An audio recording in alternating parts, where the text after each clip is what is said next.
welcome back on Watches TV, and we are with Mr. Bertrand Mellan from Moser to talk quite a few things about the brand, because I mean there's a lot of activity going on besides the products themselves, and at the end of the video we'll have also a little surprise interview with a Formula One driver, so stay tuned for the entirety of this report. So Bertrand, there's been indeed, like I said, in terms of product, quite a few things coming out. You're always coming with a little twist. Let's talk with the main one regarding the bump. Yes, we're launching a very unique collaboration here in Watches and Wonders. We needed to do a strong statement this year as we were moving to the main hall. Yeah, that is a statement by itself. Exactly. First brands that moved from the Carré des Horlogers to 10 years later to be in the main hall. So we needed to really show what the brand is capable of doing, and I think this year it's what has been working well. And we came with this collaboration with Reebok. That has been in discussion now for 2.5, 3 years. That was not automatic at the beginning when we started the discussion. How can we link Moser and Reebok? But through going through their history, understanding better the brand, the values behind the brand, and even more importantly, the pump that is an iconic product from the 90s or end of the 80s that I grew up with. Remember my first pair of pump in 1991 or 1992 that my mother offered me.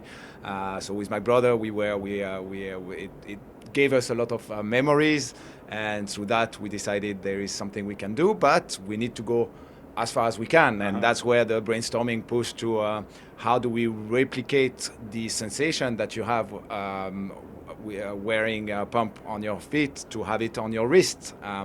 And it went through a different way, first on working also on the material with this forged quartz fiber that give a very unique texture, which remind a bit on the texture of a sneaker, and at the same time to reproduce the pump. And the pump through as you push, you will wind up the watch. It's 1 hour per time you push, and with the idea to recreate the same sensation that you have with your shoe when you press.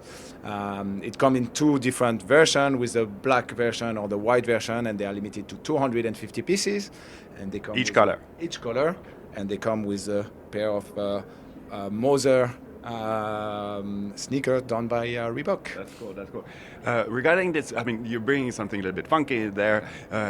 Do people sometimes who could say that, oh, it's a little bit gimmicky or something like that, or what's the feedback? It would have been gimmicky if we just put Reebok or pump on the dial, and we pushed as far as we can to really link it to what is the sensation on the shoe.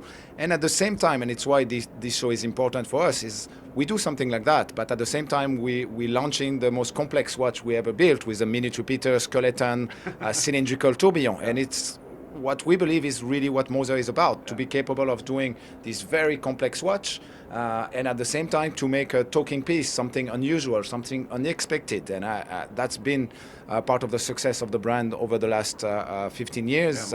It's to surprise our community and beyond by coming with different sort of ideas.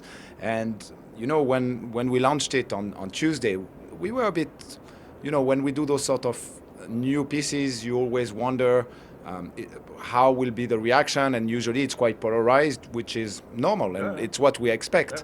To my surprise, on this one, the reaction is 80 to 90% positive, understanding and saying they didn't do it gimmicky because they pushed as far as creating a new movement, using a new material.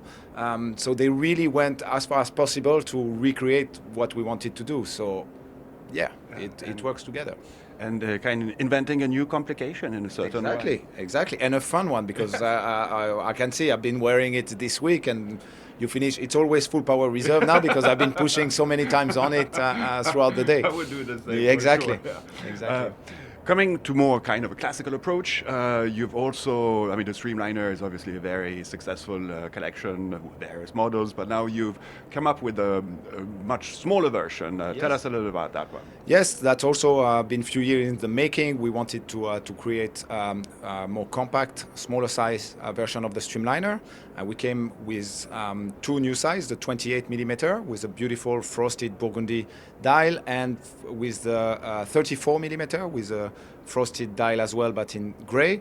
But not only we came with those smaller size, we created two new movements that fit for each size. So it showed the direction we wanted. We needed to build those new movements in order to be able in the future as well to develop smaller size watches, with the idea also to be able to address more ladies, to attract ladies to Moser. We believe there is a potential there. We already have a certain percentage, but we think that in the future there is really potential, and that's really the start into a smaller wrist action. It's a beautiful, they're very delicate pieces. If you look, the bracelet works very well on it, and yeah, very proud of those pieces. And to make them automatic, even at this size, was very important for us. Excellent. Well, really, congratulations to you, your brother, the entire team of Moser, because I mean, it's quite an incredible and fantastic development, and indeed symbolized by being here with the big boys. Yes. So now stay tuned and let's join Mr. Gasly, Formula One driver. See you soon. Hi guys, welcome back to Watches TV. I'm here at Watches and Wonders on the booth of Moser with Pierre Gasly. Pierre Gasly, thank you so much for being here with us. Hello. What was your first impression of H. Moser, and how has it evolved since? So it basically started in 24. I've been with Alpine Formula One team since 23, and then Moser came along in 24, and that was the first, let's say, contact we've had. You know, growing up, I had my watch interest growing over the years, and as you know, it's really linked to Formula One as well. And I must say, what was really mind-blowing for me was the first experience I had at the manufacturer. So we got involved initially on an Alpine watch edition. So we went to the manufacturer and really appreciating the work, the craftsmanship behind all the pieces, the precision, and really appreciating the effort and the details that goes into all of the pieces. So it was really fascinating, and yeah, after that followed a special edition, like my own edition with Moser, that we launched last year, and it's been like so fun, like really incredible process in terms of creativity, and yeah, I must say this was the most let's say fun, and being able to be involved in the whole project with them was really fascinating. How are you involved in the product development, and how do you enjoy it? So that's the thing, like you know, when it started initially, when I was a kid, no one ever told me, okay, one day you might be involved in, like, you know, creating your own masterpiece, you know, watch masterpiece. And we started with an Alpine edition in 24, and to me, I told them, like, I love to do my own, you know, but it was a bit like of a long shot. And then they said, well, you know, we can actually sit down and discuss about it. And I'm someone, like, since I'm a child, I always loved, you know, art, fashion, anything where you can create and you have like endless possibilities. And, you know, we sat down around the table, and I was like, kind of like that watch in mind I wanted. So I told them, okay, I love to, you know, get this feature, this and that on the watch. Yeah. And yeah, we came up with a Pierre Gasly edition. And yeah, it was like from, you know, start to finish. And I must say my appreciation for all the pieces really evolved from the moment that I've seen the people actually working, and like the material, the selection, and like when you go like a lot deeper into the watches, that's where my appreciation of this entire like world has really evolved. Of course, we share fans between watchmaking and motorsports, or watch collecting and, you know, car collections. What do you think, or how do you see comparisons between Formula One and H. Moser watchmaking? I would say there are actually like so many parallels between these two worlds. Obviously, our life is chasing time, so it obviously links us from that obvious point. But in terms of work, like pushing the boundaries on a race car, or like pushing the limits on a watch, I think the sort of like process and pushing these limitations is quite like similar. Technology has evolved. We're always going further and further, and pushing the boundaries in the car industry, but also in the watch industry, and also between the team and Moser. Like in Alpine, people from Moser came at the factory and tried to get inspired in the processes we have in place. And when we need to build a race car from scratch to finish, we're always fighting the weight, real looking at like very fine details.